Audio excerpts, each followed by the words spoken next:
Ezelkinin camağı, istesek eller arada, yerinin manna zoraya, engele büyük çoğara. Ezelkinin evinden, yerinin mannaz jönünen, eski sallıp koyalı, caşı menden garuksun, jalpı kırgız baruksun. Akıl kalça boy çaykap, altın takta handuksun. Beşikteki balduksun, belbek çeygen çaluksun. Dili menden kavıldap, til bilmegen dağuksun. Çekten aşıp davışa.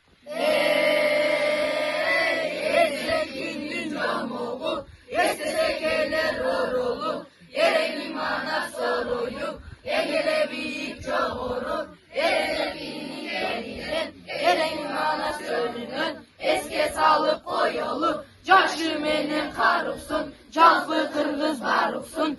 Akıl kalça boy çayçap, altın takta hanuksun. Eşikteki balaksun, belbek çeken çaluksun. Dili menen kabıldak, kül bilmegen davuksun. Çekten aşıp davuşup, çek alandık canuksun. Adam olup olganı, ayrılmazsan namusun. Adam ele ukmazsan hayatın hayranussun.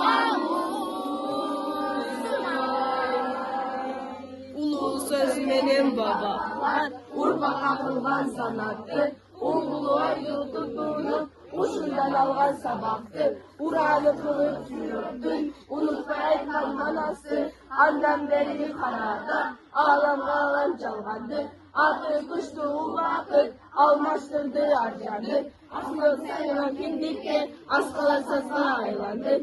Engin kızı ardında, yeskeler jürörcüm olsun. Жалған düğünü kızıkta, can alıp gelgen konuksun. Жасаған emgek var bolsa, жалама müzü bolutsun. Жасаған emgek çok bolsa, yaşoğda bekar korupsun.